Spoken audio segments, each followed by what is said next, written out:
If you ask me what is the most trendy word in the world right now, it will be the A and the I, artificial intelligence, because today we have it all over the space on our phones, on our machines, machine learning all over the place. And as we team up conversations towards the significance and the rampant feats of artificial intelligence, we are also counting down to the African Writers Conference happening in Ghana this year on the 4th of November. And the theme is looking at the impact of artificial intelligence on African rights or African literature. And it will be important for us to dig deep with some stakeholders to this event and find out what exactly is the purpose or motivation towards this theme and what do we look out for to gain. So stay with us, don't go anywhere. We'll let you know who they are in the studios and discuss deeper into the theme, which is AI and its influence in African literature. Stay with us.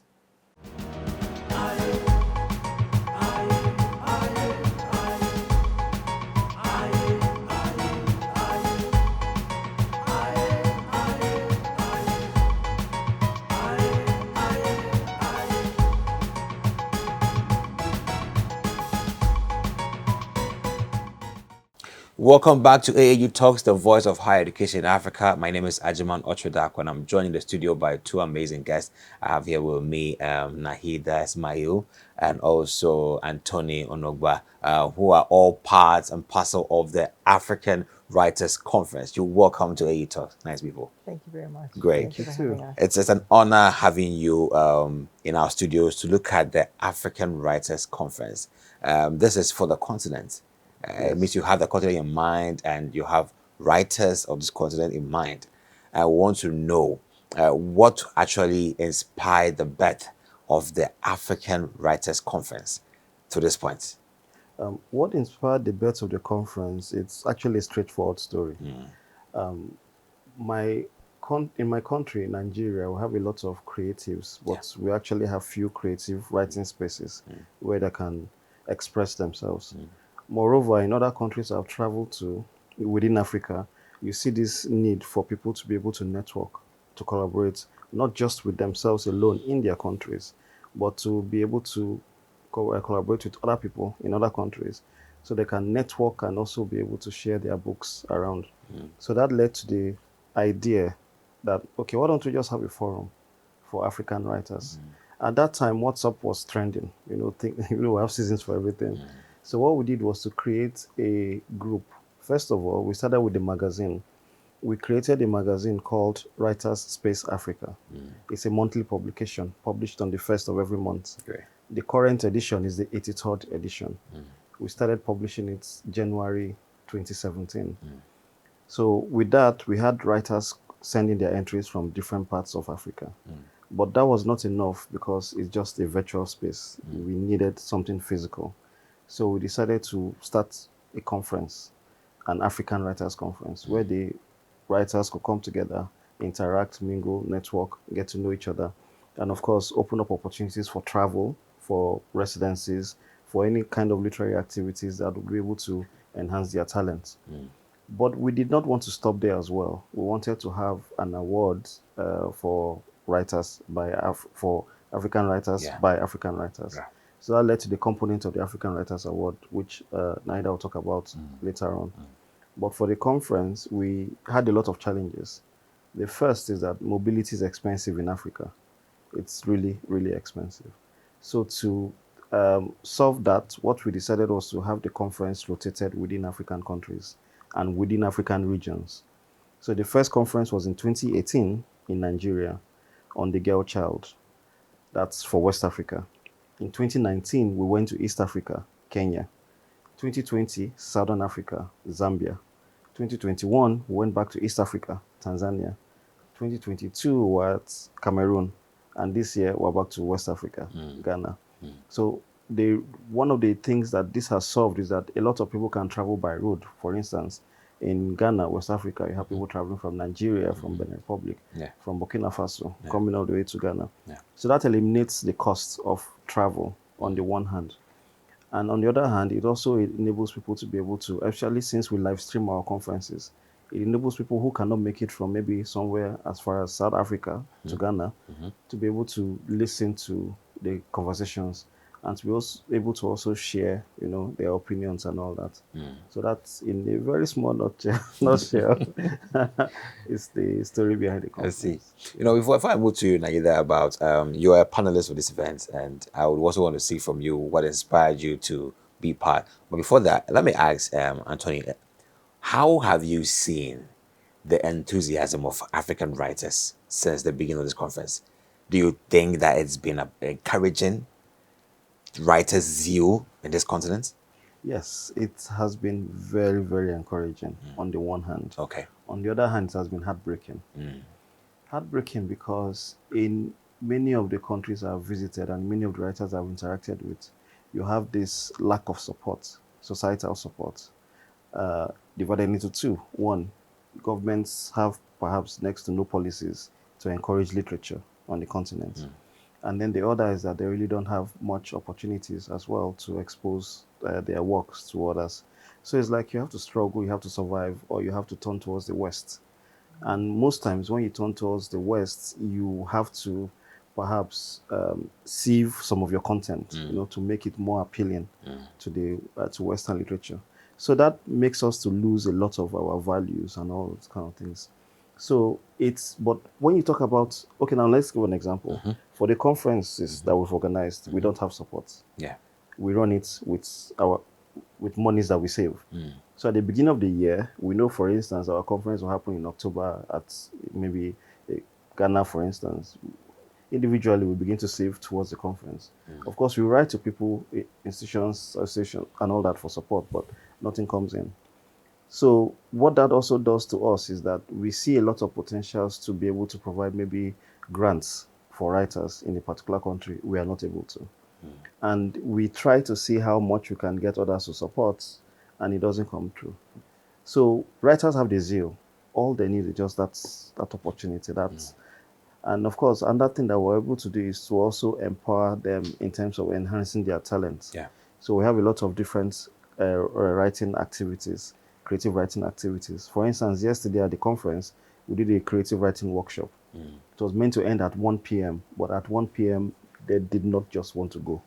They were still there and they were asking questions. And you will see somebody will be in the poetry class, the person will leave and go to creative nonfiction class, because they wanted to really learn.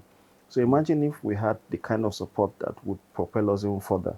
And if we could even offer the same kind of support to the creative writers, then we would actually be able to boast of an African literary space. But for now, we cannot really boast of it. What we have now is just pockets of people here and they're just trying to make their things happen. Yeah. So apart from the AWC, which is the first of its kind, because in the first place we're rotating it in different regions, you hardly have any other conference in Africa that has this kind of potentials. Yeah. That's. I mean, it's quite heartbreaking when you hear these stories about lack of support. But anyway, we'll forge through the difficulties. Now, let's talk to you about how did you hear about this conference and what inspired you? This time is AI and its impact on African literature. You seem to have so much passion for indigenous writers. Right. Let's hear from you. Well, firstly, the first conference that we had in Abuja, I was the keynote speaker. Oh. So I've been with African Writers Conference, for some time. I'm actually part of the board. Great. I'm a board member. Great. So I've been, in the journey from the beginning with Anthony. So I do have this passion, and I think the passion comes from, Chimamanda says it very well, the danger of a single story. I feel that if you look at Africa, we are 54 countries. And if we break it down and if you go to each country, look at how many tribes and cultures and languages we have, right? But the stories that emerge from those countries, and, it's just not enough. Again, like Tony was saying, that we don't, writers don't always have a platform. When they do write stories, maybe it's not published, maybe it sits with them, they don't really have the support. So I am very passionate about, trying to get the stories out there, helping writers in whatever way I can. Also, if you look at it, when the West looks at African stories, it's hugely stereotypical. Okay, if you look at the images of of an African child who is hungry, has not eaten, flies all around it. That's the most common picture that you would see of an African. Africa, yeah. And even if you look at the stories that are maybe told about Africans, are very stereotypical. Covers, if you were to Google the most stereotypical cover of an African book, it will be an acacia tree over a sunset, right? So the stereotypes are there, and who is able to break them? If as Africans we are not going to write the stories and tell them, then it's going to be told for us. Yeah. So I think it's high time, we encourage and we try to promote African writers. But besides that, I'm from Tanzania. We are still, we're still trying to get our children to read. So imagine we are at the stage where we're trying to get books because we don't have enough books and we want our children to read. An African problem, right? Now bring in AI. We are at a stage where we want our children to read, and we now have the threat of AI coming in, right? We're not even equipped, with what AI is going to do, with what it is going to try and produce.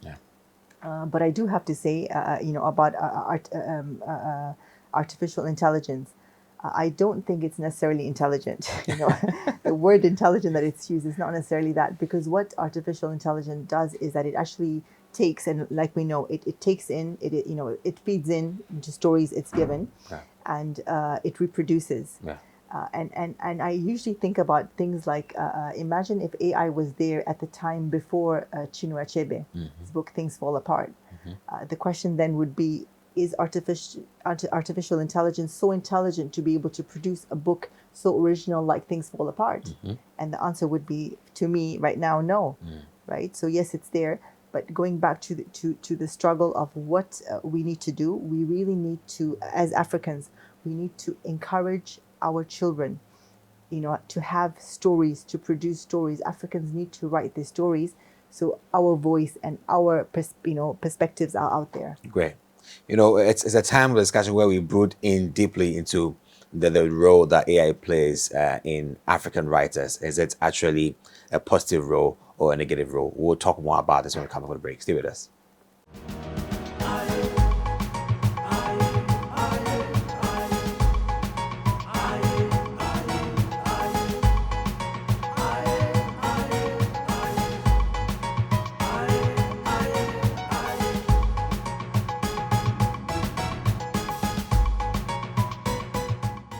Welcome back to AAU Talks, the voice of higher education in Africa. And we're talking about the impact of artificial intelligence in African literature. And before we actually delve deep into AI and its stance and its influence in African literature and writers, let's try to do more good to the event. The event is on the 4th of November, quite close to us. And there seem to be lots of speakers this time. The focus areas on AI and African literature. So let me hear from Anthony. What is the inspiration on AI and African literature? What actually has awoken this conversation now? And who is on board? I know Nahida is here, she's on board. She would speak about what she would be doing. But who else on board, and what exactly do we want to pick up from this conference this year? Yeah, I think I'll say AI woke the zeal for this discussion because a lot of things happen to Africa. Unfortunately, and I say happen too because we are more like passive passengers in the journey. So there is the AI, but not many Africans actually know about AI. A lot of the time, we just allow things happen to us, and then we just survive it and move on to the next thing. So when AI came, it was a challenge for many people, for creative writers, for screenwriters, all sorts of people, even in schools. I mean, in universities, I'm sure it's a challenge for you as well. And the university, because of the way students can use it to, do their assignments and all. But like you said, thinking about it, AI is not necessarily as intelligent as people make it seem. Because, yes, it can, go all around, pick the right answers and try and make a sentence or a story for you. But you still need a human input. It's not perfect. It's nowhere near perfect. It needs a human input. And so that was what we thought about. Why don't you have a discussion around AI? Let's look at the advantages that AI has to offer Africans right now regarding our content, regarding our selection of even the characters and all that. let's discuss it. Let's see what we can take from it positively. Let's see what we can avoid negatively, and let's see how we can use that to perhaps write for policies aimed at enhancing our talent using AI. So those were the reasons behind it. And in fact, one of the panelists on the team, Joshua, is actually one of those that was involved in machine learning. He was among those that were feeding AI content to learn from. He's also on the panel. Right. So it's going to be a great opportunity to learn from everybody, to have this conversation around it, and see what we can do next. So we also have other names like Nanaba Kwabena Ado, who's a panelist. We have Joshua Nikwe Robertson, you mentioned. We have BC Ejapon, panelist. Elizabeth Jamina Asares is the moderator. Professor Rico Pokumes, keynote speaker. Nahida was keynote speaker some time ago now. He's keynote speaker. And then Comfort Nana Adwotre is the MC. And Nahida, you're here. You seem to have a very unique stance when it comes to AI and African writers or literature. One would say the biggest threat of AI is the loss of ingenuity, because today it would take a very just to punch in some few words on how you want your book to look like, and the system will just give you what you need, and everybody sees it to be original, but I know it's not original. And we have the pioneers who sat and through empirical fact wrote these words down, and they are not the same. What is your biggest plight of the situation for the future, in this situation for African writers? Okay, maybe let me start with before I came for this conference, I actually went to AI and I asked AI to produce an African story, set in some village or whatever. And then I did the same, to ask AI to produce a story maybe set in rural England. And if you look at the story, it was very stereotypical. There was always a sunset. There was always an acacia tree. There was always children laughing. And again, it brings back to the image of what the West has portrayed Africa to be. We are poor. We are hungry. We don't have talent. And we need Western saviors, because that's the image that is portrayed out there. And what is being fed. Because if you look at AI, what is it? You feed it. You feed it with information, right? And then what has been fed is now reproducing. So who is feeding AI? Is it the same foreknowledge? Same Westerners that are feeding it, and therefore producing, for us. And of course, it is not, but we are at the beginning of AI, right? What happens after 10 years or 5 years down the line? When they have now put in more information feed in there, Chinua Achebe, or taking all the great African writers, they put in the feed. The problem then becomes, I think as an African continent, we are already struggling with copyright issues. I know in Ghana, I know in Nigeria, I know in Tanzania, copyright is not even known, right? Somebody reproduces your book, how do you even take them to task? We are struggling with getting our children to read. Okay, so these are the struggles that we are going through. Now, to get in royalties, well-known writers, when their books are put into the feed, and already there's a struggle with royalties. How will it then work when people have put in your information into the AI, and something has been reproduced with your creativity? Who gets the royalty? Okay, who gets it? Whose copy is it? AI has produced it for somebody. They just put in their name and it becomes theirs. So I think it does complicate matters. If you look at what is going in the world right now, where the writers and actors are on strike in America because of the script writing, right? Because AI can produce script writing, and if it does that, it actually puts script writers out of a job. Right. So this is the danger that we are looking at. It is somewhere there. It is in the future. So as Africans, what are we going to do to, put a stance? We've seen what the Americans have done. They've tried, they've gone on strike.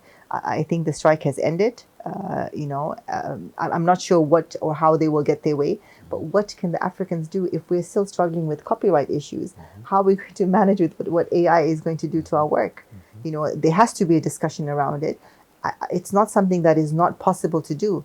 But if we're not going to talk about this discussion and we're going to, put it under the carpet, we will have problems. But I think the more we discuss about it, the more African writers also know what their right will be. I see. I see that there's a lot to talk about tomorrow, Yeah. this event, and there is an awards bit to it. So tell us more about the awards. Okay, there's something called the Wakini Korea Award, which was started, during the conference. So the first conference is when we had the award. It is to promote children's writing, Okay. and again, it comes back to the same thing. We don't have enough books. I'll give you an example of Tanzania. I work with an NGO called the Children's Book Organization, Yeah. where we are trying to get Tanzanian writers to submit or to give books, and even that is not an easy. So we don't have hundreds of books. We have very in the tens, 7, 8, 9, 10 books when they're given as submissions. We just had we have a competition going on right now. It's called the Tuzo ya Nyerere competition. It just started last year. Tuzo and Nyerere. Tuzo ya Nyerere. Right. So it's dedicated to a father of the nation, Nyerere. Okay. And they extended the deadline, which was supposed. They gave us another month.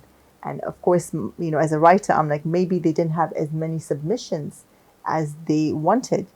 Again, this is a problem. Our writers don't write. But when they write, see that this is the thing. When you write, what do you get out of writing? It is something that is not going to be able to feed you. It is not an income, because as it is, we struggle with royalties. Yeah. Right. So write. You can only be a writer when you actually have another job, because that is what feeds you. That is what brings in the daily sustenance. But if you're going to rely just on writing, it is not. It's not going to bring in enough. So what can we do again, to make sure that when writers write, they get something in return, that they can actually make that as a career? If you look at it around the continent, how many writers do we know that can, say solely, this is my job, I don't need any other work? You can just name them on your fingers, right? It's not. But if you look at it in the West, you may have more because they get enough out of the royalties and out of their books. The whole marketing, the whole thing that goes with writers.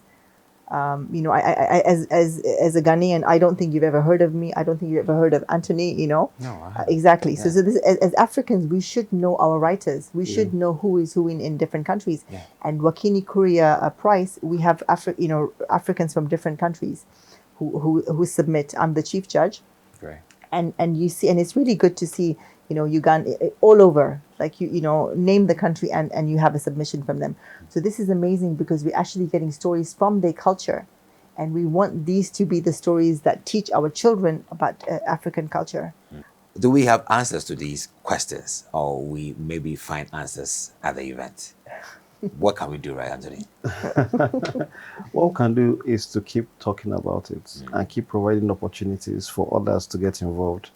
For example, last year we had a conversation about the next generation, because with the passing day, our generation gets older and time to live might be soon. So we decided to also provide an opportunity for the younger ones.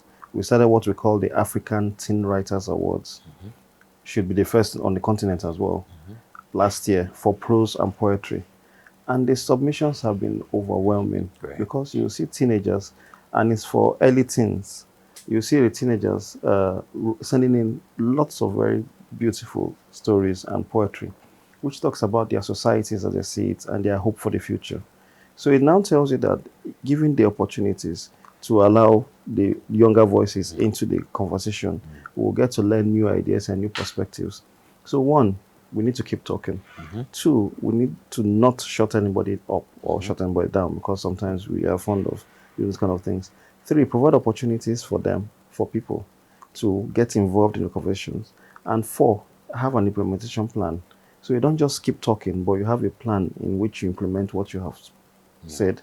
And five, more importantly, we need to support one another. It's very important. Great. Like Umbutu, we need to be with one another. Absolutely.